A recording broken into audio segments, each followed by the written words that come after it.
The ending of Netflix's spy thriller Black Dove set up Wallace Webb, Andrew Buchan, becoming the Prime Minister of the United Kingdom, and that change has massive implications for Season 2. Almost the entire cast of Black Doves is involved with the highest levels of the British government, and it now looks like some of the show's main characters are the most powerful people in the government. The stakes for Black Dove Season 2 have been set even higher than before, and such a shuffle in Britain's government needs a bit of explaining. At the end of Black Dove Season 1, Reed, Sarah Lancaster, heavily implied that Wallace was going to become Prime Minister in the near future. Since Black Dove Season 2 is already confirmed, via Tudum, it seems highly likely that Wallace's time at 10 Downing Street will be a main focus in the show's future. What isn't as clear is why Reed thinks Wallace will become Prime Minister, and why the current Prime Minister is stepping down. As with almost everything in Black Doves, however, it all traces back to the murder of Ambassador Chen, Andy Chung. Why the Prime Minister is really resigning after Black Dove Season 1's ending. Prime Minister Richard Eves was working with the Clark crime family. Adil Akhtar as Prime Minister Richard Eves in Black Doves. At the end of Black Dove Season 1, Reed told Helen that the Prime Minister was going to announce he was resigning for health reasons, but that they weren't really health reasons. The actual reason Prime Minister Richard Eves, Adil Akhtar, is stepping down is because the recording of Ambassador Chen's death proved that he was corrupt and working with the Clark crime family.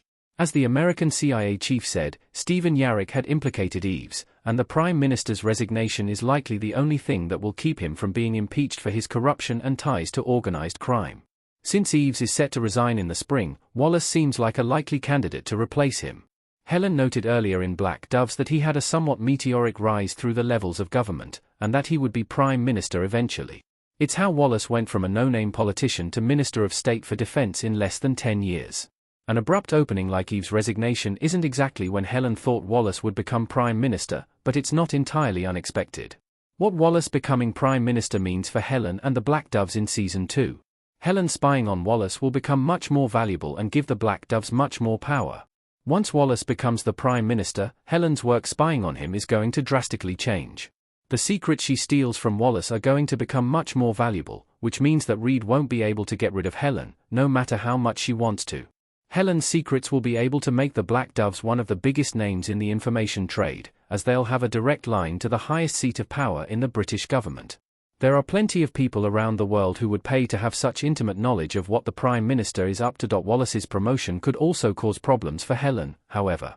As the wife of the Prime Minister, Helen will be under even more scrutiny than she has been in the past, both from the press and the authorities. MI5 already investigated her once, and Wallace's new position means she's an even bigger potential security risk. Reed also mentioned that 10 Downing Street has a constant armed guard posted there, meaning Helen wouldn't be able to sneak out of the house nearly as easily. Essentially, Wallace becoming Prime Minister would make Helen's job in Black Doves both more lucrative and more dangerous.